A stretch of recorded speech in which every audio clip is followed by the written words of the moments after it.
Assalamu alaikum warahmatullahi wabarakatuh. Ashama akkam jirtu hordoftoota chaanaalii YouTube Abdul App barnoota TikTok gabaabaa takka isinii qabadhee dhufeen jira. Sababa TikTok nama baay'ee view gahaa hin arganneef sababa adda addaa qaba. Angaruu furmaata lama keessattuu ka hoomii keessan isinii sirreessu akkasuma ka ilaalcha viidiyoo keessanii isinii sirreessu settingii lama kan waliin ilaallu ta'a. Karaa baay'ee salphaa ta'een daqiiqaa xiqqoo keessatti haala kamiin akka sirreessuu qabnu akka viidiyoon keessan ilaalcha argatu gochuu dandeenyu waliin ilaalla. Kanatti darbuu keenyaan dura eegan barnoota kana waliin ilaaluu keenyaan dura obboleeyyan chaanaalii YouTube kanaaf haarawaa taatan viidiyoodhuma kana daawwataa jala isaatii subscribing kun gurraacha'ee jira taanaan subscribe ka jedhu kana tuquun akkasuma like fi share hiriyoota keessaniif gochuudhaan haga xumura barnoota kanaatti na waliin tura isiniin jechaa eegan. Yaada keessanis koomentii jala naakaa gaaffii yoo qabaatan gaaffii keessanis dhimma YouTube dhimma TikTok dhimma social media dhimma qabdan irratti koomentii jala naaf kaha viidiyoodhaan isiniif dalagaa isiniin jechaa eegan.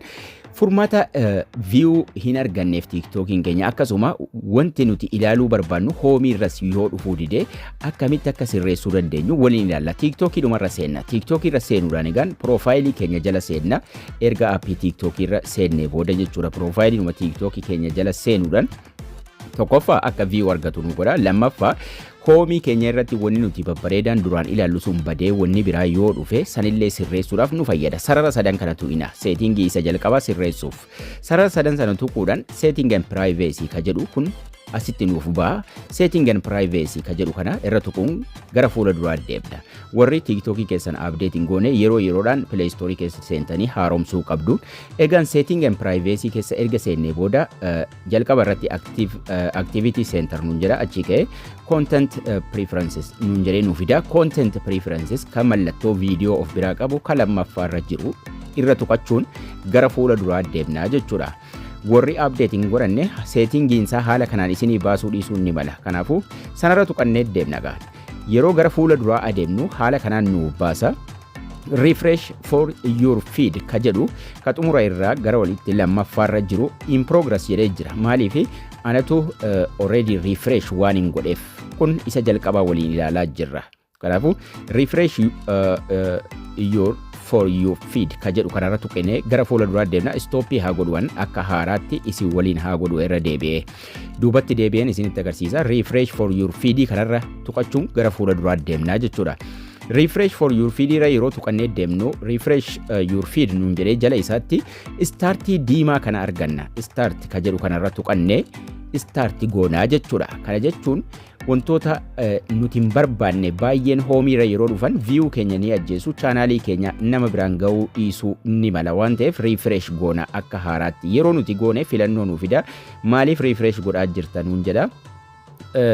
Waan as keessaa filachuu qabdan useless content, upsetting content, repetitive content womarra deddeebi'een na dhufaa jira yookaan immoo waan ani ilaaluun barbaanneen na dhufa hoomii kiyya irratti naa jijjiirii karaa waan bareedaatti ka jedhu erga filannee booda submitii goonaa jechuudha. Submitii yeroo isin gootan wanti duraan isin ilaaluu hin barbaanne yookaan immoo wanni isin duraan osoo laaltanuu didee booda waan badaa isinitti fiduu jalqabe sun hoomiin keessan ni sirrahaa jechuudha. Erga sangoonee kaane kara lammaffaatti deemna. San akkuma sanatti dhiifna erga submitii goone inni nu refresh godhee waan hoomii keenya irratti viidiyoolee nurra dhufan yookaan immoo nutti suggest godhan san waan chaanaalii keenyaan wal fakkaatu sanitti nuuf deebisaa jechuudha. Kanaafuu gara lammaffaatti yeroo dabarfannu kana yeroo torban yookiin bultii 10 osoo gootanii bareeda. Setting and privacy numarra seenuudhaan gara gajjallaa irratti gaddeemuun keechii keessan clear gochuu qabdu yeroo maraa jechuudha. Torban keessaa baatii lama keessaa osoo gootanii baay'ee bareeda. Free up space ka jedhu kanarra tuqannee gara fuula duraa deemna. Free up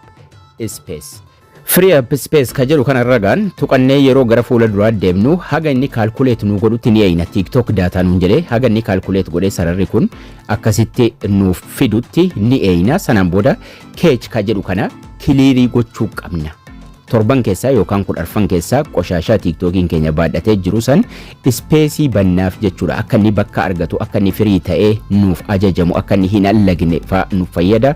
Akkasuma TikTokiin keenyas view isaa qabamee akka inni teenye nu godha. Clear ka jedhu kana tuquudhaan canceliif clearii nuuf fida.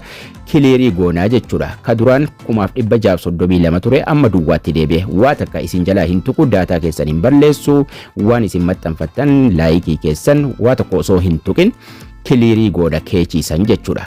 Kana torban keessaa 10 keessaa osoo gootanii baay'ee bareeda. Sanaan booda duubatti deebina eegan. So kana akka jalqabaatti fudhachuu dandeessu.